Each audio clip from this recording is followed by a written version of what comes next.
உங்கள் அன்பு தம்பி அண்ணாமலை இந்த காணொலி மூலமாக உங்களிடம் சில கருத்துக்களை பதிவு செய்ய வேண்டும் என்று பேசிக் கொண்டிருக்கின்றேன். டிசம்பர் 23ஆம் தேதி 2024 அண்ணா பல்கலைக்கழகத்தில் அங்கே படித்துக் கொண்டிருக்கக்கூடிய சகோதரிக்கு மிக மோசமான கோரமான ஒரு பாலியல் வன்கொடுமை நடந்தது நமக்கு தெரியும்.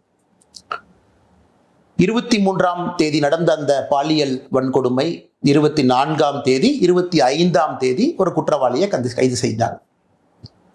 25ஆம் தேதி காலையிலிருந்து ஒரு சாமானிய மனிதனாக உங்களைப் போல நானும் பேச ஆரம்பித்தேன்.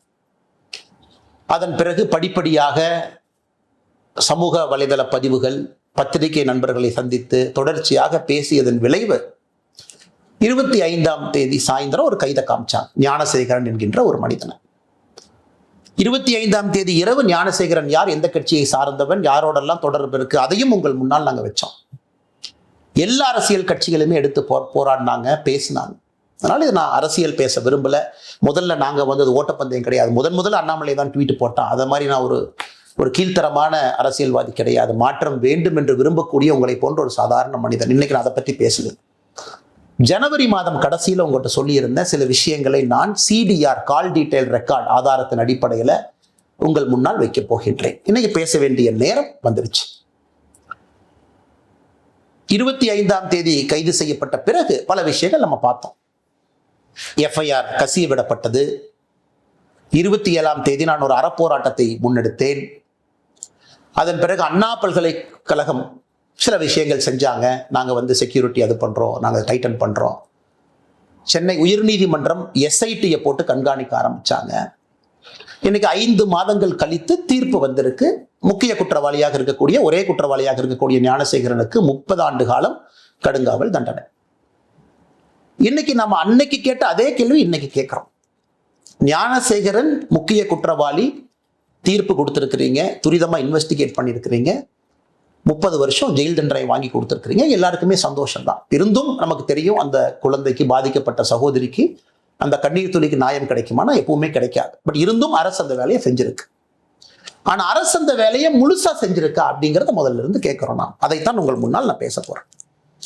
24ஆம் தேதி 23ஆம் தேதி இரவு பாலியல் வன்கொடுமை நடந்தது. 24ஆம் தேதி இந்த ஞானசேகரனை கோட்டூர் காவல் நிலைய அதிகாரிகள் கைது செய்யறாங்க, வெளியே விட்டுறாங்க. 25ஆம் தேதி சாயந்தரம் மறுபடியும் கைது பண்றாங்க. இதை உங்கள் முன்னால் இன்னைக்கு நான் வைக்கிறேன்.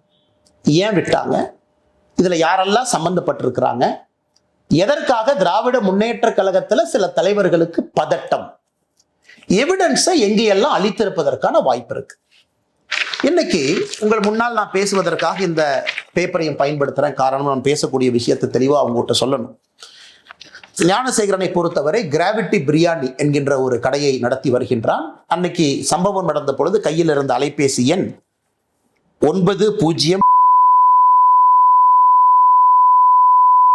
இதுதான் ஞானசேகரன் பயன்படுத்திய மொபைல் நம்பர். அரசு வழக்கறிஞர் சொல்லியிருக்கிறாங்க 23ஆம் தேதி அந்த சம்பவம் நடந்த பொழுது ஞானசேகரனுடைய மொபைல் போன் ஃபிளைட் மோட்ல இருந்துச்சு. 8:52 வரை நைட்டு அது ஃபிளைட் மோட்ல இருந்துச்சு. உண்மைதான், அது ஃபிளைட் மோட்ல தான் இருந்துச்சு. CDRம் அதைத்தான் சொல்லுது. நான் இன்னைக்கு தொடர் கேள்விகள் திமுக அரசு, குறிப்பாக முதலமைச்சர்கிட்ட கேட்கிறேன். முதலமைச்சர் வீட்டில் பெண் குழந்தைகள் இருக்கிறாங்க. ஐயா MK ஸ்டாலின் வீட்டில் பெண் குழந்தைகள் இருக்கிறாங்க. இன்னைக்கு அவர் நேரடியாக நம்ம கிட்ட சொல்ல வேண்டிய கடமை கட்டாயம் அவருக்கு இருக்கு. அந்த ஃபிளைட் மோடில் இருந்து வெளியே வந்த ஞானசேகரனுடைய போன் 8:52க்கு பிறகு ஃபிளைட் மோட்ல இருந்து வெளியே வந்த போன், முதல் போன் கால் ஞானசேகரன் யாருக்கு பண்ணாங்கன்னா 8:55க்கு ஒரு காவல்துறை அதிகாரிக்கு தான் முதல் போன் காலே பண்றார். அந்த சம்பவம் முடிஞ்சு அண்ணா யூனிவர்சிட்டி அந்த சம்பவ இடத்துல தான் இருந்தாரா, கேட்டுக்கு வந்தாரா எனக்கு தெரியாது. 8:55க்கு ஞானசேகரனுடைய தொலைபேசியில் இருந்து ஒரு போலீஸ் ஸ்டேஷனை நிர்வகிக்கக்கூடிய ஸ்டேஷன் ஹவுஸ் ஆபீசர், அந்த ரேங்கில் இருக்கக்கூடிய சப் இன்ஸ்பெக்டர், இன்ஸ்பெக்டர் ரேங்கில் இருக்கக்கூடிய அதிகாரிக்கு சம்பவம் முடிந்த பிறகு முதல் போன் கால் ஞானசேகரன் பண்றார். காவல்துறையின் மீது பெரும் மதிப்பு நான் வைத்திருக்கின்றேன் எல்லாருக்கும் தெரியும். அன்னைக்கு அந்த காவல்துறை அதிகாரினுடைய பெயரையும் அவர் பதவியும் அவருடைய மொபைல் நம்பரை இன்னைக்கு நான் வெளியிடல. 48 மணி நேரம் கழித்து அரசு என்ன பதில் சொல்றாங்கன்னு பார்த்துட்டு நான் வெளியிடுறேன். 8:55க்கு காவல்துறை அதிகாரிக்கு செஞ்ச முதல் போன் கால் எதற்காக? அந்த காவல்துறை அதிகாரி 6 நிமிடம் கழித்து 9:01க்கு திரும்ப ஞானசேகரனுக்கு அந்த காவல்துறை அதிகாரி கூப்பிடுறார். எதற்காக? சோ குற்றம் செஞ்ச பிறகு அக்யூஸ்ட் கூப்பிடுற முதல் ஆள் லோக்கல்ல இருக்கக்கூடிய ஒரு காவல்துறை அதிகாரி. விசாரிச்சீங்களா? காவல்துறை அதிகாரிக்கு என்ன ரிப்போர்ட்டிங் என்ன ஞானசேகரன் பண்றான்? குற்றம் செய்த பிறகு அது சார்ஜ் ஷீட்ல கொண்டு வந்தீங்களா?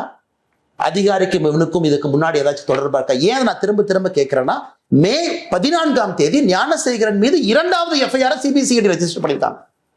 December 23 offence first FIR. இது போன்ற இன்ன பெண்கள் பாதிக்கப்பட்டிருக்கின்றார்களா? அண்ணா யூனிவர்சிட்டியில் ஒரு கேஸ் மட்டுமா, இன்னும் மல்டிபிள் கேசஸா? இதே மோடஸ் ஆபரண்டியை பயன்படுத்தினானா? சோ அரசு என்ன பண்றாங்க, மே 14 வெளியே ரெஜிஸ்டர் பண்ண எஃப்ஐஆரையும் சீக்கிரட்டா வச்சுக்கிட்டாங்க. நமக்கு சொல்லல. பாலியல் வன்கொடுமை மற்றும் ஒரு வழக்கு ஞானசேகரன் மீது மே 14 சிபிசிஐடி, அது எந்த ஸ்டேஜில் இருக்குன்னு யாருக்கும் தெரியாது. அதனாலதான் அந்த கேள்வியை கேட்கிறேன். இதுல முக்கியமான விஷயம், 24 குற்றம் செய்த பிறகு அடுத்த நாள் ஞானசேகரன் என்ன செய்யறான்? சிடிஆரை பொறுத்த வரைக்கும் பிஹேவியர் எப்படி இருக்கு? அந்த பகுதி 170வது பிளாக் வட்ட செயலாளர், ஒரு முக்கியமான திராவிட முன்னேற்ற கழகத்தினுடைய மூத்த தலைவர் கோட்டூர் சண்முகம். கோட்டூர் சண்முகமும் ஞானசேகரனும் அன்னைக்கு 24 காலையிலிருந்து சாயந்தரம் வரைக்கும் 6 முறை பேசுறாங்க. நீங்க கேட்கல, என்னங்க அரசியல் கட்சியில் 2 பேர் இருக்கிறாங்க பேசலாம் இல்லைங்க. அதுக்கு முன்னாடி ஒரு வார பேட்டர்ன், அதுக்கப்புறம் ஒரு வாரம் இருக்கக்கூடிய பேட்டர்னை வச்சு நான் அனலைஸ் பண்ணி சொல்றேன். 24 காலை 7:27 முதல் கால் துவங்குது. 4:01 PM வரைக்கும், சாயந்தரம் 4 மணி 1 நிமிடம் வரை 5 முறை பேசுறாங்க 2 பேரும். அதன் பிறகுதான் ஞானசேகரன் போலீஸ் ஸ்டேஷனுக்கு கூட்டிட்டு போறாங்க, கோட்டூர் போலீஸ் ஸ்டேஷனுக்கு. ஒரு 4 மணி நேரம் பேசல. அந்த நேரத்தில் ஞானசேகரன் காவல்துறை காவல் நிலையத்துக்குள்ள வச்சிருக்கணும். வெளியே வந்த பிறகு ஞானசேகரனும் கோட்டூர் சண்முகம் மறுபடியும் பேசுகிறார். சோ எதுக்கு கோட்டூர்புரம் காவல் நிலைய அதிகாரிகள் ஞானசேகரனை 24 போலீஸ் ஸ்டேஷன் எதுக்கு கூட்டிட்டு போனீங்க? எதுக்கு வெளியே விட்டீங்க? எவிடன்ஸ் அளிக்கவா? செல்போன் ரெக்கார்ட்ஸ் அளிக்கவா? இல்ல செல்போன்ல இருக்கக்கூடிய வீடியோவை டெலீட் பண்ணவா? இல்ல அண்ணா யூனிவர்சிட்டியில கேமரா ஒருவேளை ஃபங்க்ஷன் ஆகி இருந்தா அதெல்லாம் கழட்டி தூக்கி வீசவா? எதற்காக 24 கைது செய்யப்பட்ட ஞானசேகரன் கோட்டூர் போலீஸ் ஸ்டேஷன்ல இருந்து எதற்காக வெளியே விடப்பட்டார்? இந்த நேரத்துல ரொம்ப முக்கியமான விஷயம், ஞானசேகரன் கோட்டூர் காவல் நிலையத்திலிருந்து வெளியே வந்த பிறகு நைட்டு 8:30 மணிக்கு மேல 24 இரவு தமிழகத்தினுடைய சுகாதாரத்துறை அமைச்சர் அண்ணன் மா சுப்பிரமணியம் அவர்களும் கோட்டூர் சண்முகமும் பேசுறாங்க. இது கோட்டூர் சண்முகத்தினுடைய சிடிஆரை பார்த்தீங்கன்னா, ஞானசேகரன் வெளியே வந்ததுக்கு அப்புறம் கோட்டூர் சண்முகத்தினுடைய பிஹேவியரல் பேட்டர்ன் மா சுப்பிரமணியத்தை கூப்பிடுறாரு. 8:30 மணிக்கு பேசுறாங்க. 8:32 மணிக்கு மா சுப்பிரமணியம் கோட்டூர் சண்முகம் மறுபடியும் பேசுறாங்க. இது எல்லாம் நம்ம நல்லா புரிஞ்சுக்கணும். எதற்காக, யாரை காப்பாத்துறதுக்காக இவ்வளவு பதட்டம்? அண்ணா பல்கலைக்கழகத்துல பணிபுரியக்கூடிய நடராஜன் ஒருத்தர், ஒரு முக்கியமான அதிகாரி, கேட் கண்ட்ரோல் அவர் கையில இருக்கு. அதெல்லாம் காவல்துறை நீங்க தான் சொல்லணும், எல்லாம் என்னுடைய வேலை கிடையாது. 48 மணி நேரம் கழிச்சு அந்த நடராஜன் யாருன்னு பேசுவோம். ஒரு PROவா, கேட் யார் கண்ட்ரோல்ல இருக்கு? அந்த அண்ணா பல்கலைக்கழகத்தில் இருக்கக்கூடிய நடராஜனும் கோட்டூர் சண்முகமும் எத்தனை முறை பேசியிருக்காங்கன்னா, டிசம்பர் 23 பேசியிருக்காங்க, டிசம்பர் 24 பேசியிருக்காங்க, டிசம்பர் 25 பேசியிருக்காங்க, டிசம்பர் 26 பேசியிருக்காங்க. மொத்தமாக இந்த 4 நாட்கள்ல கோட்டூர் சண்முகமும் அண்ணா பல்கலைக்கழகத்திலே பணி செய்யக்கூடிய நடராஜனும் 13 முறை பேசியிருக்கின்றார்கள். 13 முறை. நான் ஏற்கனவே சொன்னது போல 24 குற்றம் நடந்த அடுத்த நாள் வெளியே வந்த ஞானசேகரனும் கோட்டூர் சண்முகமும் 8:34 மறுபடியும் பேசுறாங்க. கோட்டூர் சண்முகம் இதோடு நிக்கலிங்க. ஞானசேகரன் 8:34 சாயந்தரம் மணிக்கு பேசிய பிறகு கோட்டூர் சண்முகம் யார்கிட்ட பேசுறாங்கன்னா, இன்னொரு காவல்துறை உயர் அதிகாரி, ஏன்னா காவல்துறை மீது மரியாதை இருக்கின்ற காரணத்தினால உயர் அதிகாரியுடைய பேர் அந்த நேரத்தில் சொல்லல. 8:59 சாயந்தரம் போன் பண்றார் Kottur Shanmugam, tax to that police officer. 9:07 மறுபடியும் Kottur Shanmugam tax to that police officer. இதெல்லாம் 24 இரவு. நல்லா நீங்க மக்களை யோசிச்சு பாருங்க. 24 பதட்டம். காவல்துறை கூட்டிட்டு போறாங்க, காலையிலிருந்து பேசுறாங்க, மா சுப்பிரமணியத்திட்ட பேசுறாங்க, தமிழகத்தினுடைய சுகாதாரத்துறை அமைச்சர், காவல்துறை அதிகாரிகிட்ட பேசுறாங்க, அண்ணா யூனிவர்சிட்டியில பணிபுரியக்கூடியவங்ககிட்ட பேசுறாங்க. அந்த 24th night is the most crucial night. காரணம், எவிடன்ஸ் அளிக்கப்படுது. உள்ள போயிட்டு வெளியே வந்த ஞானசேகரன் எவிடன்ஸ் அளிக்கப்படுது. ஏன்னா இவங்க ரெஜிஸ்டர் பண்ண 11 செக்ஷன்ல, நான் புதுசா அது பொருளை கலப்பினீங்க சொல்லல, தமிழகத்தினுடைய SIT ரெஜிஸ்டர் பண்ண 11 செக்ஷன்ல ஒரு செக்ஷன் எவிடன்ஸ் அளிச்சதுக்காக ஒரு செக்ஷனை போட்டிருக்கான். அப்ப என்ன எவிடன்ஸ் அளிக்கப்பட்டது?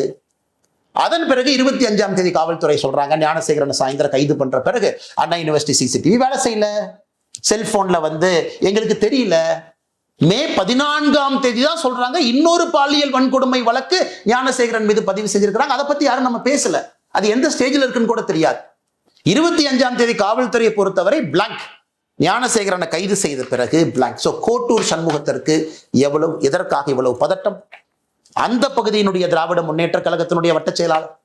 அப்ப காவல்துறை SIT அதிகாரிகள் கோட்டூர் சண்முகத்தை கூப்பிட்டு விசாரிச்சீங்களா? ஸ்டேட்மெண்ட் எடுத்தீங்களா? கோட்டூர் சண்முகம் எந்த காவல்துறை அதிகாரி கிட்ட பேசினாங்க, அவங்களை கூப்பிட்டு பேசுனீங்களா? மா சுப்பிரமணியம் அமைச்சரை போலீஸ் ஸ்டேஷனுக்கு கூப்பிட்டீங்களா? SIT மா சுப்பிரமணியம் உன்கிட்ட கேட்டீங்களா? எதற்காக போன் வந்துச்சு, எதற்காக நீங்க பேசுனீங்க, இந்த பேட்டர்ன்ல எதற்காக நீங்க இன்வால்வ் ஆகிருக்கிறீங்க? இந்த கேள்விகளை நம்முடைய SIT அதிகாரிகள் கேட்டீங்களா? அன்பு சொந்தங்களே, இந்த நேரத்தில் நீங்க ரெண்டு விஷயத்தை பார்க்கணும். இந்த 24ஆம் தேதி இவ்வளவு நான் சொல்ல இன்னைக்கு பாதிக்கப்பட்ட மாணவியினுடைய வழக்கறிஞர் சொல்றாரு, அதே 24ஆம் தேதி 2 காவல்துறை அதிகாரிகள் அந்த மாணவியை பார்த்து FIR வேண்டாமா, FIR எல்லாம் போட்டா வாழ்க்கை கெட்டு போயிருமா, FIR கொடுக்காதேன்னு 2 பேர் சொல்றாங்க. 2 காவல்துறை அதிகாரி, ஒருத்தர் மஃப்டியில வர்றாங்க, ஒருத்தவங்க யூனிஃபார்ம்ல வர்றாங்க. நான் சொல்லுகின்ற இவ்வளவு விஷயங்கள் 24ஆம் தேதி நடக்கும் பொழுது 2 காவல்துறை அதிகாரிகள் அதே 24ஆம் தேதி மாணவியிட்ட FIR எடுக்க 1 full day டிலே பண்றாங்க. அதனால் இது எல்லாமே உங்களுடைய கவனத்துக்கு கொண்டு வருவது மட்டுமல்ல, உங்கள் முன்னால் இந்த நேரத்தில் நான் வைத்திருக்கின்றேன். அன்பு சொந்தங்களை, இன்னைக்கு நாம கேட்கக்கூடிய முக்கியமான கேள்விகள், யார் அந்த சார்? அதே கேள்வியை திரும்ப நம்ம கேட்கிறோம், முதல்ல இருந்து கேட்டுக்கிட்டு இருக்கோம். சர்க்கம்ஸ்டன்ஷியல் எவிடன்ஸ் என்ன? இதெல்லாமே ஓப்பன் CDR கால்ஸ். இந்த CDRலாம் பார்த்தீங்கன்னா 3 செகண்ட் பேசுறாங்க, அண்ணே வாட்ஸ்அப்ல வாங்கிறார். வாட்ஸ்அப் நம்ம கிட்ட இல்லை, அது காவல்துறை இருக்கு. IPDR தனியாக ஒன்று போட்டு அவங்க எடுப்பாங்க. ஸோ வாட்ஸ்அப்ல என்ன பேசுனாங்க தெரியாது. நான் சொல்வதெல்லாம் நேரடியாக தொலைபேசியில ஓப்பன் டாக் பேசியிருக்கக்கூடிய கால். IPDR அக்சஸ் நம்ம கிட்ட இல்லைங்க, அது காவல்துறை இருக்கும். ஸோ யார் இன்டர்நெட் ஃபோன் கால் பண்ணது? சாதாரணமாகவே நம்மளே வாட்ஸ்அப்ல தானே பேசுறோம். ஸோ எத்தனையோ கால் இதில் பார்த்தீங்கன்னா 3 செகண்ட் 4 செகண்ட் பேசின கால் என்ன, அண்ணே வணக்கண்ணே கொஞ்சம் வாட்ஸ்அப்ல வாங்க. கோட்டூர் சண்முகம் விசாரிக்கப்பட வேண்டிய நபர். தமிழகத்தினுடைய சுகாதாரத்துறை அமைச்சர் மா சுப்பிரமணியம் விசாரிக்கப்பட வேண்டிய நபர். அந்த தெளிவை முதலமைச்சர் சொல்லாம எதுக்கு நாடகம் போடுறார்? முதலமைச்சராக ஒரு பக்கம், திராவிட முன்னேற்ற கழகத்தினுடைய தலைவராக இன்னொரு பக்கம் இருக்குல்ல. முதலமைச்சருக்கு 2 பொறுப்புகள், 2 பதவிகள் இருக்கு. கட்சி இன்வால்வ் ஆயிருக்கு, முதல்ல இருந்து இன்வால்வ் ஆயிருக்கு, காவல்துறை அதிகாரிகள் இன்வால்வ் ஆயிருக்கிறாங்க. இவ்வளவு விஷயங்கள் நடந்திருக்கு, இவ்வளவு தொலைபேசி அழைப்புகள். நீங்க கேட்கலாம், இல்ல அண்ணாமலை என்ன நீங்க சும்மா சொல்றீங்க? சரி, கோட்டூர் சண்முகம் அவர்களும் மா சுப்பிரமணியம் அவங்களும் டெய்லி பேசிக்கிறாங்களா? டெய்லி பேசிக்கிறாங்கன்னா, நான் சொன்ன 24ஆம் தேதியை 2 முறை பேசிக்கிட்டாங்க. அதன் பிறகு 6 நாட்கள் அவங்க பேசி கொள்ளவே இல்லை. இவங்க டெய்லி பேசுற ஆட்கள் கிடையாது. 24ஆம் தேதி பேசிய பிறகு இவங்க திரும்ப பேசினாங்களான்னு ரெக்கார்ட் எடுத்து பார்த்தீங்கன்னா 6 நாட்கள் இவங்க பேசல. அதனால் 24ஆம் தேதி பல விஷயங்கள் நடந்திருக்கிறது. அங்கதான் யார் அந்த சார் ஒளிஞ்சிருக்கிறார். அதனால் இது தொடரும். இன்னைக்கு நான் ஏற்கனவே சொன்ன, எதற்கும் பயப்பட போவது கிடையாது. ஒரு விஷயத்தை நான் சொன்னேன், அதனை கையில எடுத்திருக்கேன், உடும்பு புடியாக பிடித்து கடைசி வரை போக போறேன்.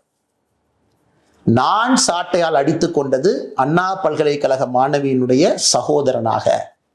எனக்கு ஒரு சகோதரி, அந்த சகோதரிக்கு ஒரு சகோதரன் இருந்தா 2 பேருக்கும் என்ன வலி ஏற்பட்டிருக்குமோ அதைத்தான் நான் செஞ்சேன். அதனால் தொடர்ந்து கேள்விகள் கேட்போம்.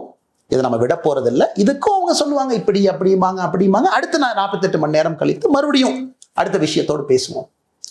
அதனால் முதலமைச்சர் அவர்களே பதில் சொல்லுங்க. இத்தனை பேரு இவ்வளவு குழப்பத்துல ஒரே ஒருத்தர் மட்டும்தான் அக்யூஸ்ட், எங்களுக்கு வேற யாரும் தெரியாது. இந்த ஆள் அவ்வளவு தைரியமா அண்ணா பல்கலைக்கழகத்துக்குள்ள இடத்தை செலக்ட் பண்றான், இந்த இடம்னு தெரியுது, அந்த இடத்த ரெடியா உட்கார்ந்து இருக்கான். அப்படின்னா இதுக்கு முன்னாடி அவன் குற்றமே எங்க செய்யலீங்களா? யாராச்சும் நம்புவாங்களா? அவ்வளவு பக்காவா ஸ்கெட்ச் போட்டு FIR படிக்கும் போதே தெரியுது அந்த இடத்துல இருக்கக்கூடிய நபர் வேற எந்த தாக்குதலையும் ஈடுபடவில்லை. அப்ப மே 14ஆம் தேதி போட்ட வழக்கு என்ன சார்? யார் இந்த விக்டிம்? அண்ணா பல்கலைக்கழக மாணவிய விக்டிமா, இல்ல இதே ஞானசேகரன் இன்னொரு இடத்துல இருந்தாரா? அதனால் கேள்விகள் தொடர்ந்து கேட்போம். இவங்க ஆளுங்கட்சியினுடைய யாரெல்லாம் சம்பந்தப்பட்டிருக்கிறாங்க, பதவிகளை யார் தவறாக பயன்படுத்தினாங்க, காவல்துறையுடைய கையை யார் கட்டி போட்டார்கள், 24ஆம் தேதி ஞானசேகரனை வெளியே கொண்டு வந்து குரூஷியல் எவிடன்ஸ் அளிப்பதற்கு யாரெல்லாம் உடந்தையாக இருந்தார்கள், என்னை பொறுத்தவரை அவர்களும் குற்றவாளிகள் தான். அதுலதான் அந்த யார் என்கின்ற சார் ஒளிஞ்சிருக்கிறார். வணக்கம், நன்றி.